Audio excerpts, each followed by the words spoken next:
Hello, welcome to BM6611 Managing Brands, Session 10, Ethical Issues for Brand Management. The readings for this topic are shown on the slide here.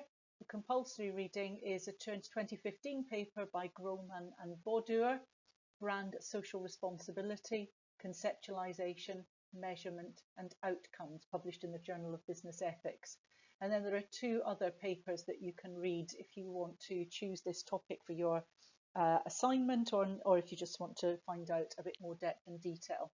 A 2005 paper by Fan, published in Corporate Communications, and another paper from the Journal of Business Ethics, this time a 2012 paper by Singh, Iglesias and Batista Fogue.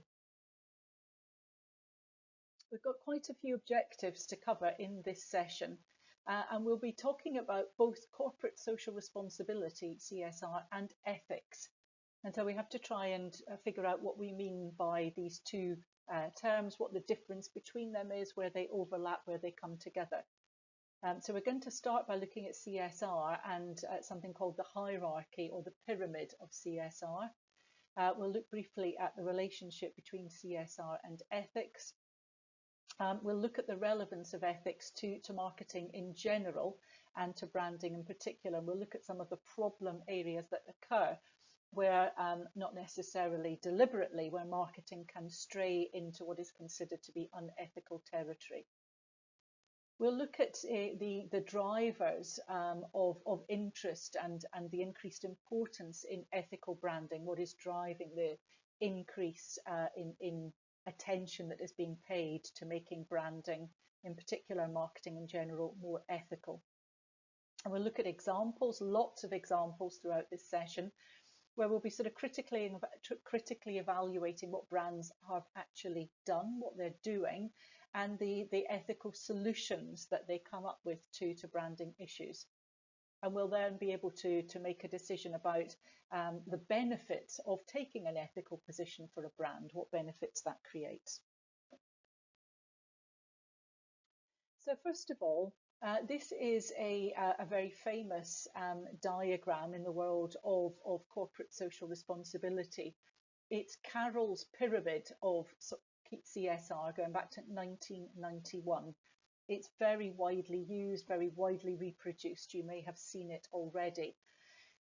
It starts by the bottom, the foundation of the pyramid, that organizations, and by the way, I should say that this is really looking at the world through the lens of profit-oriented organizations, i.e. companies, either privately owned or publicly listed. But this doesn't apply so easily to the not-for-profit sector. It needs to be adjusted. So the primary purpose of companies is to be profitable. If that is not the case, then the organisation has only a limited lifespan and may disappear very quickly. So being profitable really is the foundation upon which everything else rests. It's fine having intentions of being socially responsible, but if you're not making any money, you haven't got any money to put that into practice.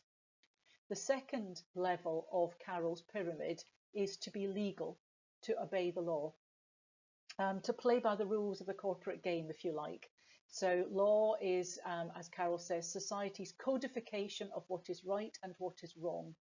And so an organisation has to be legal, has to be following and obeying the law in all of the countries that it operates in before it thinks about any other higher order stances towards the world, towards society. The third level of Carroll's pyramid is to be ethical. And to be ethical means to avoid doing harm. Now, in this orientation towards corporate social responsibility, organisations then recognise that they have an obligation to do more than obey the law, to do what is right, what is just, and what is fair. So it may be legal in a particular country in the world to have products manufactured in a sweatshop where people are working in very poor conditions and being paid very low wages.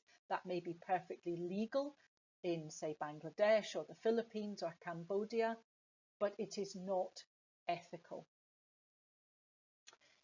And the top of the pyramid, in Carol's view, is to be philanthropic, to go beyond simply avoiding harm, and to do, in addition to avoiding negatives, to create positives. In other words, to be a good corporate citizen, to contribute resources to the community, to society, to improve quality of life for all stakeholders. So this diagram introduces us then to the difference between ethics and CSR. Ethics is a component of CSR, but it is not CSR in total. CSR goes beyond ethics into philanthropy, into reaching out into society and actively doing good, as well as avoiding doing harm. So what I'd like you to do for the scheduled class sessions for this topic is to apply this pyramid to some brands. Don't worry too much about the details. Just think of brands that you know of, that you engage with, and think of brands that operate at each level of the pyramid. So think of a brand which is only about making a profit and doesn't seem to you to exhibit any behaviours beyond that, and perhaps has even broken the law in some country of the world, or whatever. Think of a brand which is making a profit and is staying within the law, but seems to you to engage in unethical behaviours at times and displays no outward contribution to society, and so on and so forth. So try to think of a brand at each level of Carol's pyramid, and then think about what they would need to do to move to the next level. Should they? Why? Why not? What challenges might they face in trying to move up to the next level? So bring your notes and your thoughts with you to the class sessions. Now, we spend a lot of time thinking about ethics in this module. There's a lot of content in this session because we are marketing people. We build brands, we deliver brands, we support brands, we ensure that brands are distributed in countries around the world, that they are advertised, communicated, etc. And so marketing is, if you like, very much in the front line. It's the marketing people who are visible to the world. And so we get the blame when organizations are seen to not be behaving in an ethical or a socially responsible manner. And if you are going to work in the world of marketing, in brand management, or indeed in another part of marketing, you have to be prepared to come in for quite a lot of criticism. There are many people out there in the world who think that marketing is not a good thing, it's a bad thing. Now, of course, we will be able to argue that that is not the case and that marketing is a good thing, because marketing champions the customer and puts value to the customer center stage in organizations. Marketing people ensure their primary responsibility is to make sure that value is delivered to customers. However, that sometimes gets lost in a world of social media activity and advertising and so on. And as I say, marketing people do get the blame when organizations are seen to be acting unethically. So on this slide, there are some of the accusations that have been hurled at the marketing discipline, if you like, within organizations. We've been generally accused of creating a hedonistic society, tempting people to buy things that they don't need. A quote from O'Shaughnessy in O'Shaughnessy 2002, acclaiming acquisition and celebrating consumption at the expense of other values. Naomi Klein, in her book No Logo, first published back in 2002 and reprinted at least once since then, a very interesting book that I encourage you all to read, really thinks of brands as potentially quite evil.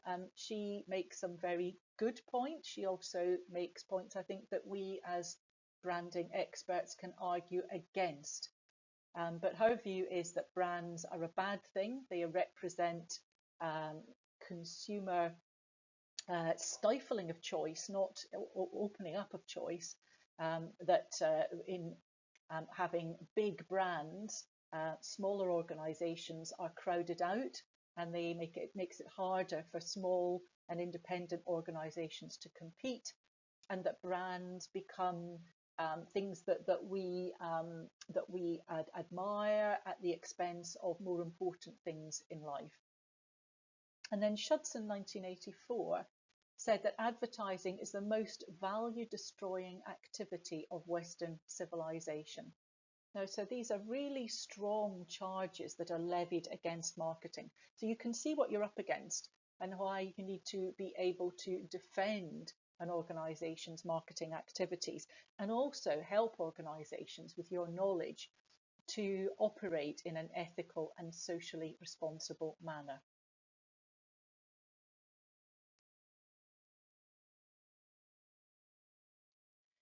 Just staying on the people who protest against marketing for a moment, we have a number of pressure groups, lobby groups, movements which are loosely affiliated around the theme of anti-consumption.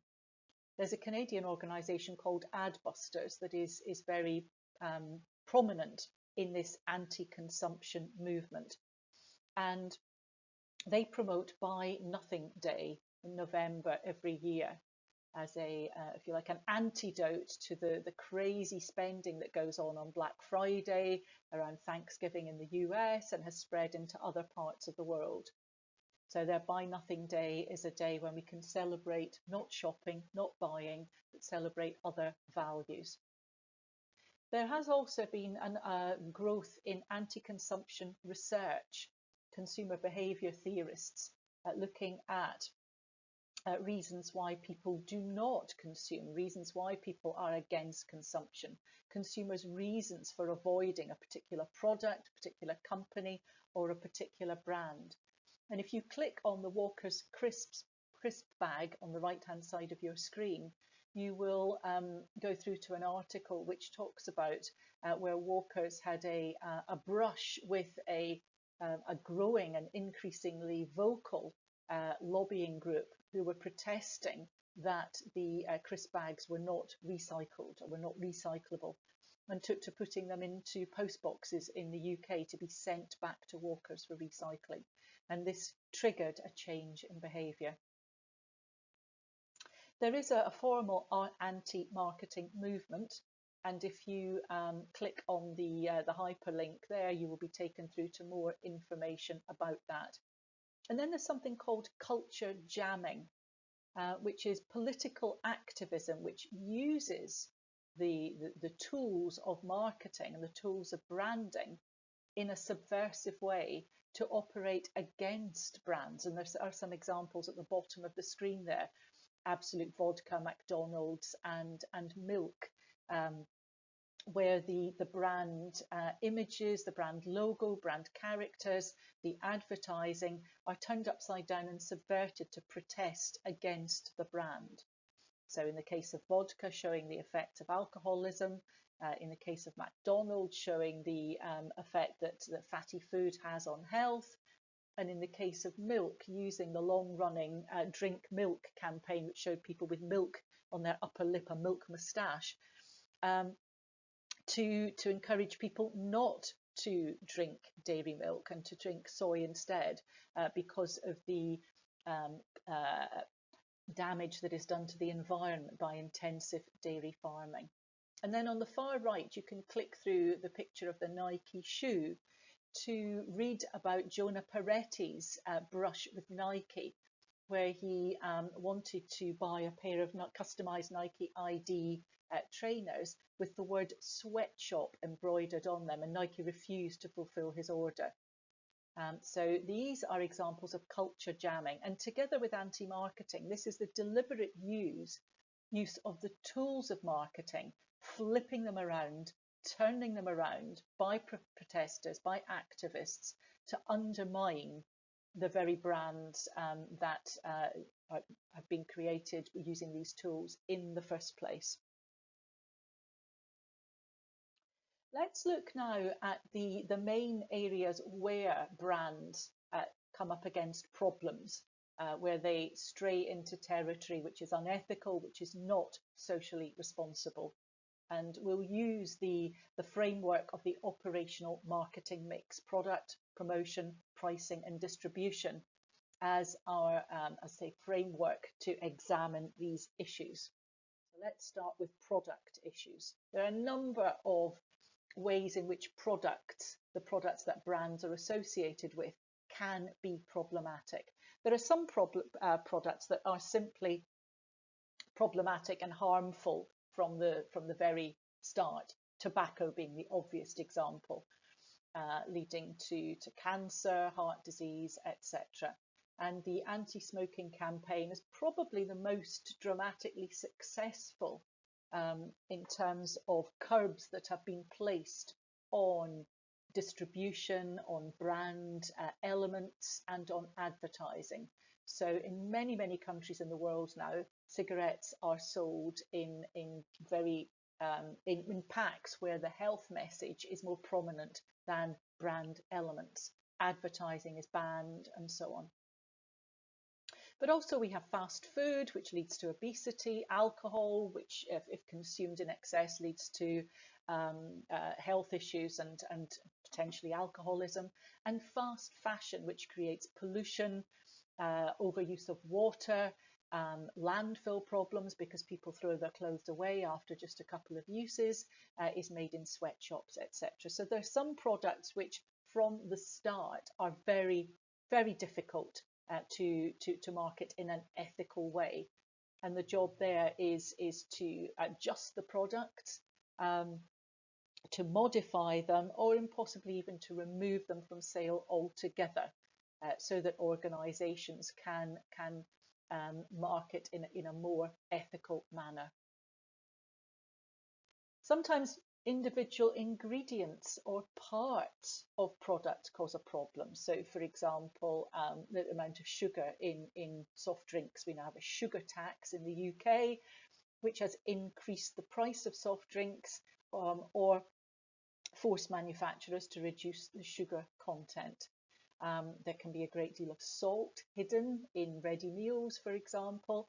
And then sometimes there are contamination problems or the use of inappropriate ingredients. So there was a big scandal rather in the UK a couple of years ago when ready meals were found to contain horse meat rather than beef.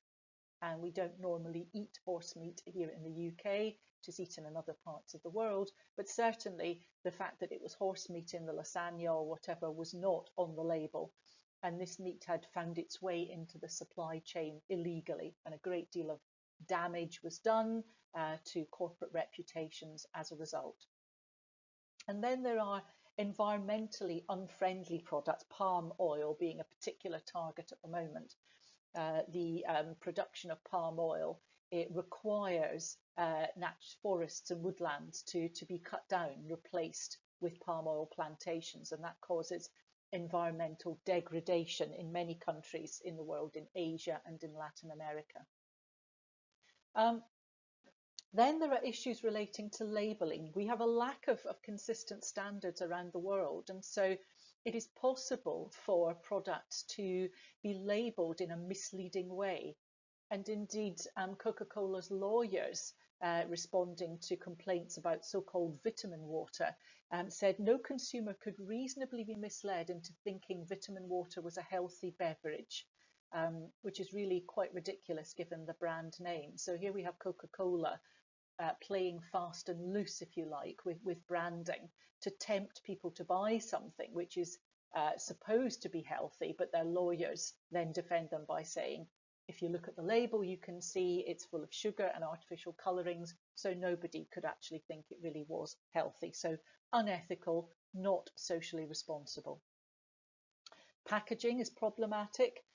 We've got a picture here of online shopping. Look at all the plastic bags. Obviously, that was out-of-date image now in the UK, where plastic bags are not used so much, but still in certain parts of the world they are used extensively. And it's not just plastic bags that are the problem.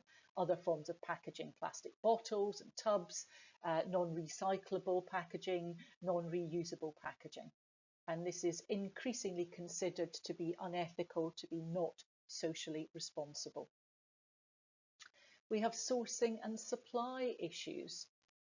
Supplies of coffee, cocoa, etc., often coming from plantations where growers are not paid a fair wage for the crop, a fair amount for the crop, where prices are very volatile, where they are at the mercy of the large organisations who purchase from them. And as a result, things like Fair Trade and Rainforest Alliance have come up to protect growers of coffee and cocoa and similar sorts of products. Also, we have sweatshop labour, which is still a problem, and large, supposedly powerful ethical brands come up against difficulties from time to time, where their image is seriously tarnished when they are found to be operating in sweatshops. I mentioned the Nike example earlier, but there are others. And then manufacturing creates issues of unethical issues from time to time, impacting on local, regional, national environments. We've already talked about palm oil and deforestation. And also we have things like oil spills, contamination scandals and disasters, and so on. So a whole range of areas where marketers have to ensure, if they want a brand to portray an ethical stance, that the manufacturing is done in an ethical way, that labeling is done ethically, etc., etc. Let's look now at integrated marketing communications, or the promotion aspect of the marketing mix. And one problematic area is advertising to children. It's a large market, about £30 billion around the world. An average child can see thousands of ads, 20 to 40,000 advertisements every year. And extraordinarily, an average under 10-year-old can recall hundreds of brands. Campaigners feel that this is inappropriate. There is no moral, ethical, or social justification for marketing any product to children, says Susan Lynn, the director of the Campaign for Commercial-Free Childhood. And so advertising to children is illegal in some countries and is regulated in others. But there are still large parts of the world where it is completely unregulated, and marketers are free to advertise their products in any way they choose to children, to tempt children, to then pester their parents for sugary breakfast cereal, fast food meals, confectionery, unhealthy drinks, and so on. Marketing in schools is another ethical minefield, and it is very valuable. Schools are worth a lot of money to brands and to organisations, and the marketing to them can take quite cunning disguises at times. So Tesco for many years had a Computers for Schools campaign, where when you spent money in a Tesco supermarket, you got coupons which you could give to a local school, which the school could save up for a computer. But actually you needed to spend £250,000 in a Tesco store to get £1,000 worth of computer equipment for a school. So not a very attractive proposition when you look at the actual arithmetic. Similarly, Walker's Crisps had a school books campaign, but you needed to spend £15 on unhealthy crisps. That's an awful lot of crisps to get £4 of books for a school. Then we have age-appropriate marketing, where overly adult images are used. Children are sexualized at an inappropriately young age and portrayed in fashion advertising, cosmetics, etc. Again, this is an issue that has become much more prominent, and fortunately brand owners, marketeers are recognizing the problems with this and moving away from it. But in the past, it's very commonplace to use age inappropriate marketing, but we now are looking to only use age appropriate marketing. Then we have untruthful claims or misleading claims. Now, untruthful claims can be challenged, and indeed companies can be prosecuted for being untruthful in some parts of the world, but not everywhere. And so if they cannot be untruthful, sometimes organizations resort to being misleading. Rice Krispies supporting child's immunity through vitamins. Well, that is deeply misleading, because the vitamins that you can ingest through a breakfast cereal are tiny at most, and indeed there's evidence to suggest that the vitamins cannot really be of any use if you're ingesting them in this way, and so cannot really contribute to immunity against diseases. Glamorizing harmful products. Here we have Captain Morgan, the brand character of the rum alcoholic drink. Often alcoholic drinks are glamorized. Bacardi is a very famous example where, not the only one, but a very famous example where the brand is associated with glamorous parties, with excitement, with fun, with being cool. And also this occurs in beer and other alcoholic drinks advertising. Promoting unhealthy foods, using sponsorship to promote unhealthy brands, etc. So it was interesting that in the 2012 London Olympics, 3 of the key partners were manufacturers, retailers, distributors of profoundly unhealthy products: Coca-Cola, Cadbury's and McDonald's. Quite ironic, really, when they're sponsoring sport. Let's look now at issues relating to pricing. We have the excessive profits that are seen to be made by people working in financial services, by oil companies, by directors of FTSE 100 and high stock market performing companies around the world. A few people at the top benefiting excessively at the expense of employees and other stakeholders. Now, clearly this is not a marketing issue per se, but marketing and the brand being the most prominent and visible face of the company, the blame often lands back at the door of marketing. Then we have social exclusion, using pricing deliberately to attract people who are in the more excluded segments of society. For example, we know that people with lower incomes eat less healthily in the developed world, and people with lower incomes are targeted by many retailers with unhealthy products: frozen chips, big poor quality pizzas, tinned goods, etc.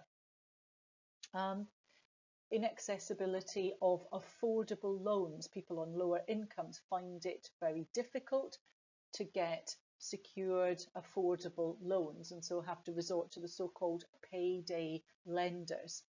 Now, the most prominent of those recently was a company called Wonga, which is rapidly going out of business. But if you click on the Wonga picture, you will see that a lot of other companies are just waiting to snap up Wonga's customers and to offer loans at very, very, very high levels of interest to the poorest people in society.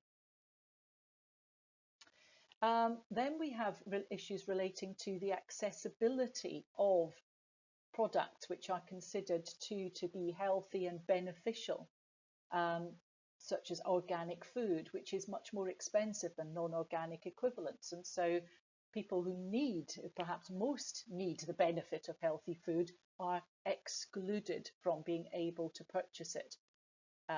Drug manufacturers pricing drug products very highly around the world, and in developing countries, this makes it very problematic for people to get access even to simple things like analgesics, like aspirin, ibuprofen, and so on.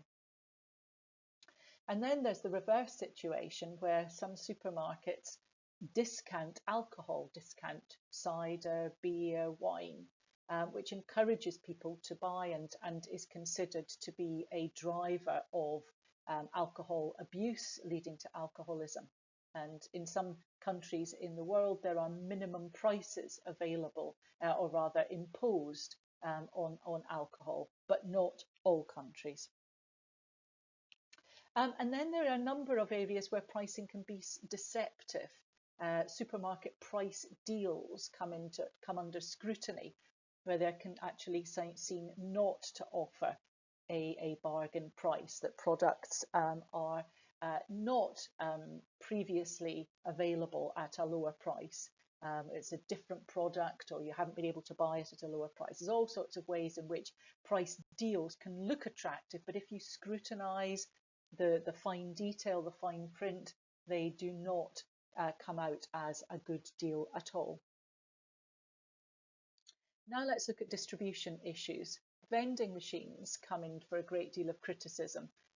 In schools, the use of vending machines is considered to be particularly inappropriate, where the vending machines dispense unhealthy products such as chocolate bars and carbonated soft drinks. Vending machines are incredibly convenient and useful, and so the drive is to stock them with healthy products, with fruit, with bottled water, with healthy snacks, rather than unhealthy products. We're seeing a decline in the number of bricks and mortar shops in town centres in the developed world, in North America, in Western Europe, and so on. Independent shops becoming a victim to multiple chains. So the supermarket chains introducing small format stores, local stores, and that putting independents out of business. But also the move to online shopping, making it less viable to run bricks and mortar stores and then being closed down, leading to empty high streets, or high streets and town centres with fewer amenities, with little draw, which in turn become empty of people, which in turn increase or reduce the amenity and the beauty of towns and so on. So it's a sort of a vicious circle.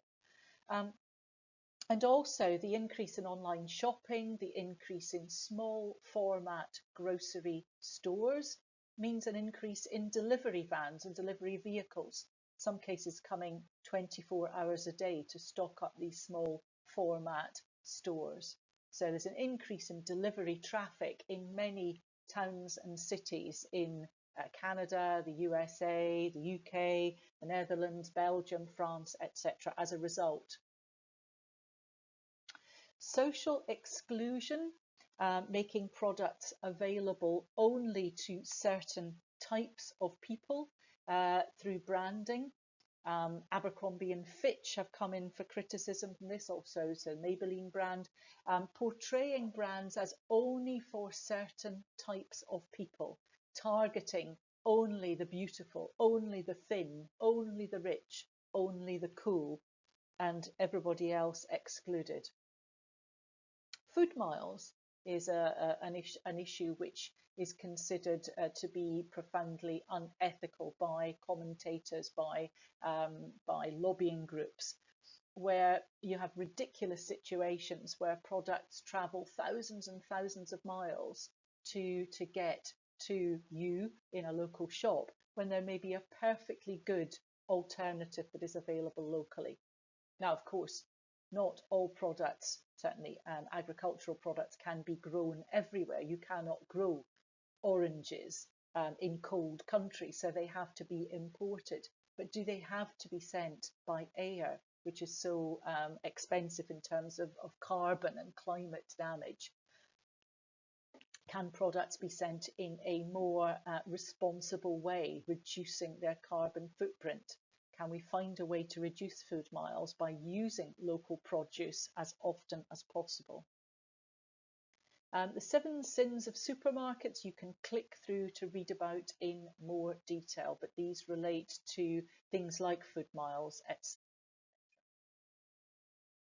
Okay, let's look now at what brands can do, what brand management solutions exist to counter and to attack and to take on and to solve all of these ethical and socially responsibly generated issues and problems. One is green brand management, to develop an overtly, explicitly, specifically green brand. Development of pricing, promotion, distribution of brands which do not harm the natural environment. And the example shown there is eCover. Also, we have the Body Shop and many other examples. If you cannot be green, and not every product can be green, to then be sustainable. Another brand management solution is to be sustainable, to attempt to eliminate the concept of waste, to use raw materials more responsibly in production, to make sure that all packaging uses recycled materials wherever possible and is fully recyclable, etc. This might mean actually reinventing the concept of the product, turning it on its head. And this is where innovation really requires creativity to rethink how a product can be in order to be sustainable. And there are examples here of organisations which have sustainability as a goal. Marks and Spencer's, Plan A, Levi's to become waterless in their manufacturing, Procter & Gamble with all of their different brands to make their prices reflect actual and environmental costs, where possible to eliminate the concept of waste and so on. So many organisations are tackling this through bringing sustainability into their brand management. Also Uniqlo and Unilever.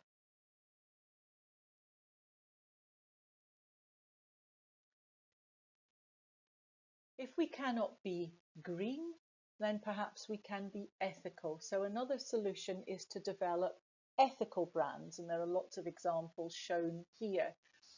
Seeds of Change for organic products, Innocent for smoothies and juice drinks, Pret-a-Manger, where food is made fresh every day, waste is kept to a minimum, any unsold food is donated to homeless people in local areas, etc., etc. So there are a large number of ethical brands. However, if you click through to many of these, you will see that they are owned by organisations. Innocent, for example, is largely owned by Coca-Cola. And so there is a discrepancy between what is portrayed at the level of the brand and what is portrayed at the level of the organisation. McDonald's had a stake in Pret-a-Manger for some time because they wanted to invest in a healthier, faster growing segment of the takeaway food and fast food market. But the relationship between McDonald's image and that of Pret-a-Manger was not congruent, was not a good fit there. What McDonald's stands for is the antithesis of what Pret-a-Manger stands for, and so that relationship has not gone any further. But all of these brands are owned by organisations which have much bigger footprints, and where in some parts of their other activities there are examples of unethical activity.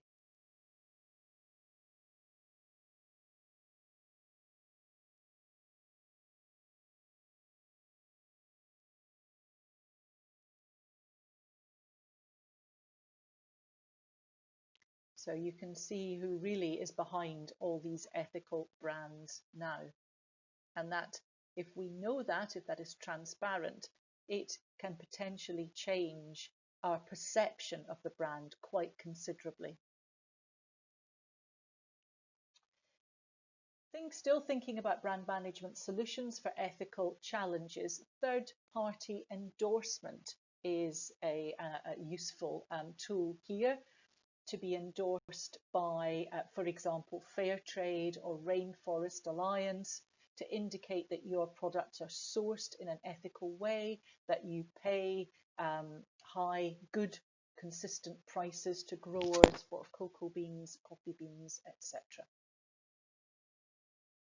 Investing in and promoting community relations is a very effective brand management solution, so that brands can be seen to be good corporate citizens, making contributions to local, regional and national projects, engaging with causes, encouraging employees to give up their time, in some cases requiring employees to give up part of their time every month to volunteer in local communities, in schools, for example, or hospitals, giving back to communities in various ways.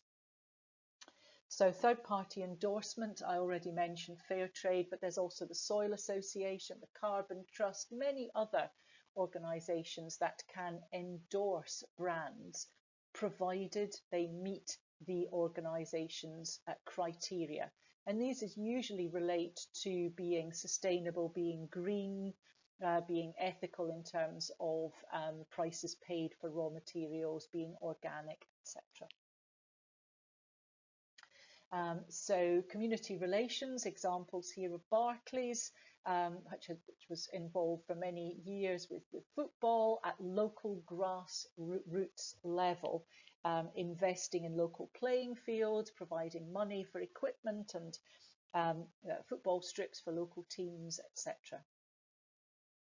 In the world of cause-related marketing, Benetton has engaged with causes over the years, AIDS, HIV/AIDS prevention, and others. And then there's Project Red, a global fund set up to operate around co-branding partnerships, where brands create special limited edition red versions of products. It's been done by whole range of organisations, including Starbucks and Apple, and a proportion of all of these special products, a proportion of the profit is given to Project Red, and the funds are used to in the fight against HIV/AIDS. A number of organisations, just a few there, Deutsche Bank, for example, require employees to volunteer in the community. And there are lots of ways in which brands can give back, engaging with campaigns such as Children in Need, Pampers Nappies there, relating or saving, connecting purchases with vaccines. The Tom's footwear brand, where every time a pair of shoes is purchased, the company donates a pair of shoes to people who do not have shoes, and so on and so forth. Being ethical is known to be beneficial obviously to customers and other stakeholders, but beneficial to organisations too. And there's increasing evidence that links benefits, or that evidences benefits for organisations. So let's look at why being ethical is highly beneficial. Well, first of all, we are taking away negative products, negative connotations of products. We are making the marketing of truly problematic products like alcohol and tobacco minimized, and being responsible, having health messages written on packaging, etc. So marketers doing whatever they can, whatever they should, to educate people about the negative consequences of consuming these products. In so doing, organisations can create ethical brands and direct consumers towards those brands. So consumers who place ethics and social responsibility high in their own personal values can be directed to and can start to prefer these ethical brands. The brands can justify their price premium because they are seen to be acting responsibly. The brand is inculcated with desirable values, and also this can then be a very useful vehicle for raising money for causes, local causes, regional and national causes. There are additional benefits of being ethical. An ethical brand can reach niche markets, people who are against what are considered to be non-ethical mainstream brands, who wouldn't want to be associated with non-ethical brands, who are very extreme in their response to being vegan, only eating organic or whatever it is. So ethical brands can target those niche markets successfully. There's increasing evidence that employees like to be associated with organisations which are ethical. They feel more motivated. They work harder. They are more satisfied at their work. They're proud to belong to organisations that are giving back, that are exhibiting an ethical stance and contributing to society. And so that means lower employee turnover, which is very good for organisations. And so having ethical brands can be a key platform in reinforcing an organisation's overall mission to become more ethical and more responsible. So a positive corporate reputation makes good business sense.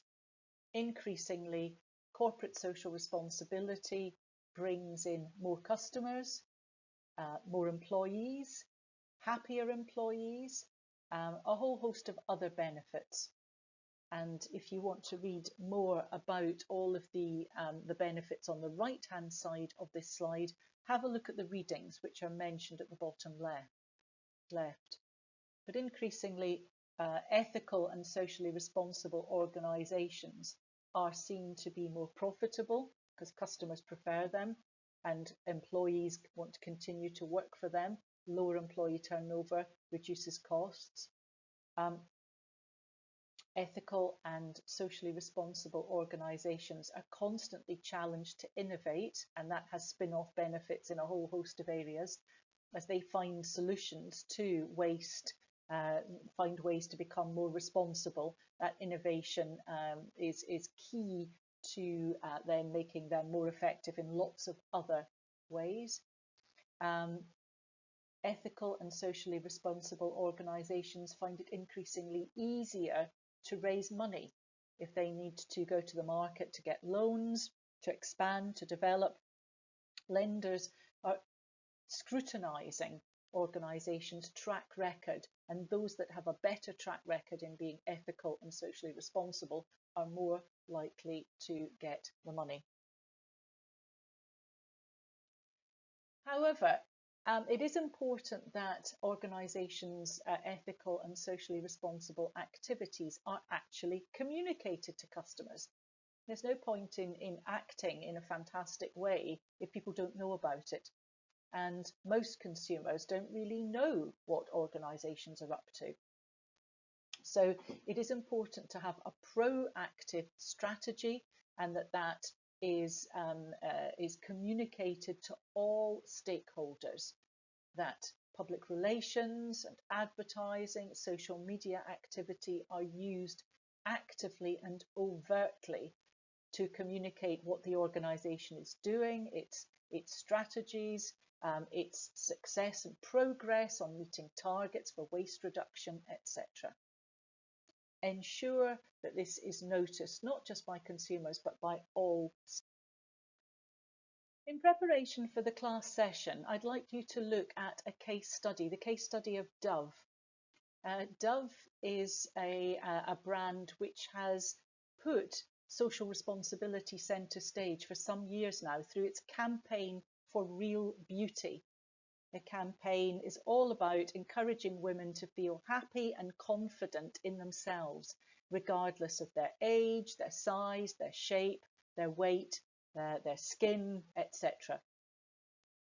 And this has been a widely documented campaign, a very successful campaign, that has brought many women into the Dove brand and has been supported through initiatives like the Dove Self-Esteem Fund. However, if you click on the but at the bottom left of this slide, you will see a different point of view on Dove's campaign. So do some research on Dove, click through to the video that you can watch by clicking on but, and bring your thoughts with you to the scheduled class session on branding ethics. Let's look now at the extent to which socially responsible initiatives have an impact on consumer behaviour. Do they actually increase purchases? Do they generate brand loyalty? Does the consumer actually follow through? Consumers may say they want ethical and socially responsible brands. Do they actually?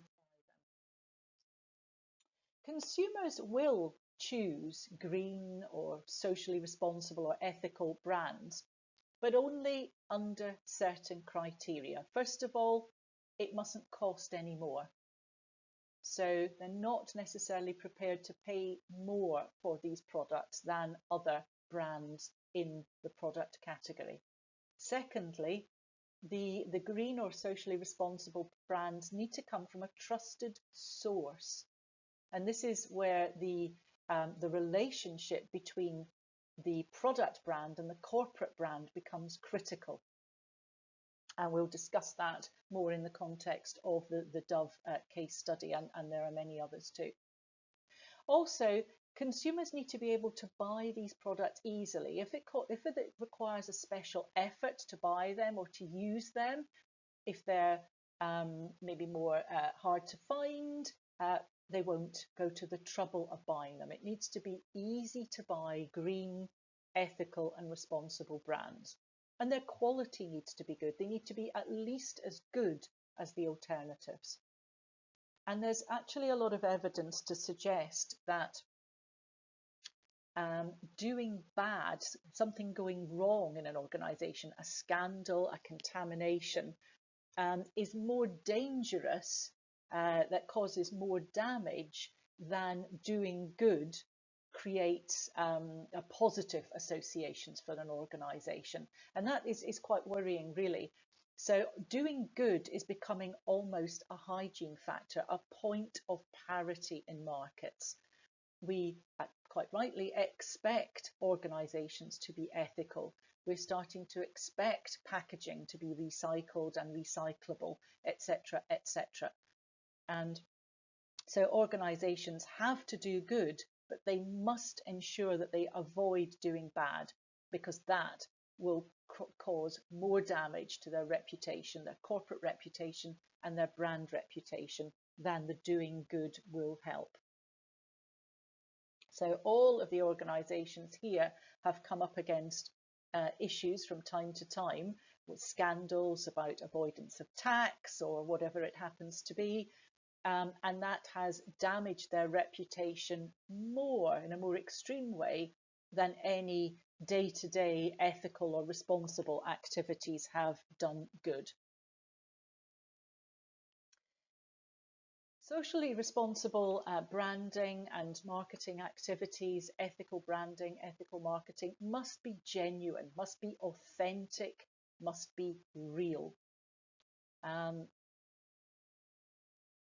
Need to be integrated into the organisation and not something that is seen as tacked on or stuck on or added on from the outside. Consumers are not stupid, and they look at organisations and their products increasingly carefully and scrutinise them. And we can see when something looks false, or when it's contradictory, or when it disagrees with something else that is going on in an organisation. So a CSR strategy needs to be integrated into the organisation's overall business strategy. And if that happens, it will be much more genuine, more hardwired into the whole business.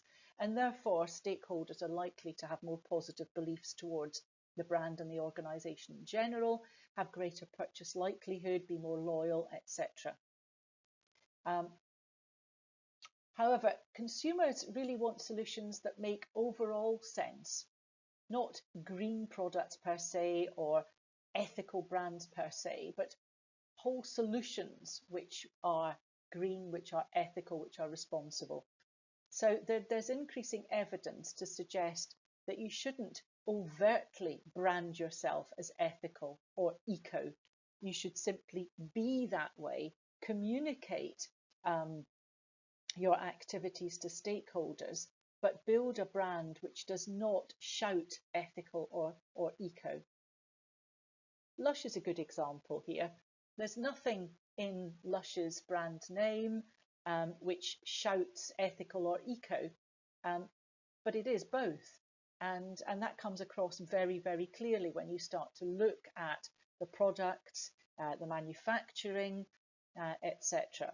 But the brand has been developed in a way that doesn't make overt claims. It builds the brand on fresh, handmade, lush, giving that feeling of luxury, treating yourself.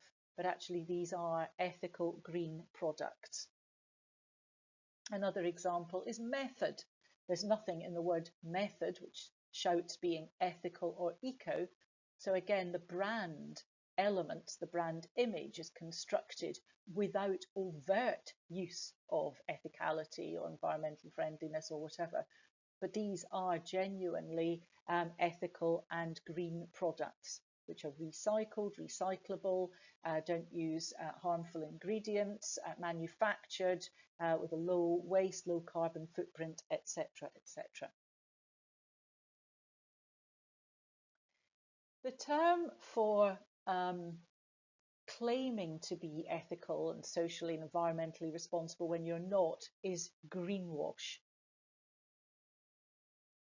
And organisations can indeed fall foul of greenwashing. So Coca-Cola, we use natural resources responsibly, that's in their annual report, but one of their wholly owned subsidiaries in India depleted wells, water supply in an area where water was very, very scarce, and has actually been ordered by a court in India to stop using groundwater. So completely against their claim in their report that they use natural resources responsibly.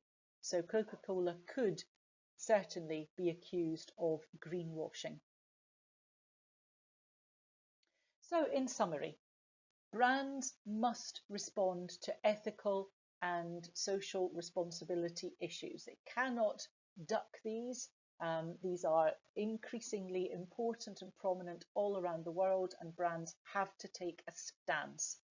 Consumers are increasingly aware of brands' activities and also increasingly aware of the relationship between organisations and brands.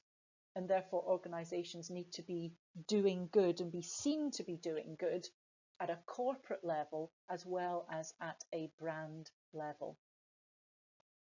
All of the elements of the operational marketing mix are affected and are implicated in potential breaches of ethicality and social responsibility. And so brands and organisations that own brands have to scrutinise all of their marketing operations very, very carefully to ensure that their pricing, their packaging, their promotions, etc. are all ethical and responsible all the time. And corporate social responsibility needs to be hardwired into organisations, embedded through organisations, not just stuck on the outside, which would be seen as tokenism. So we'll discuss this more when we meet in class. But for now, goodbye.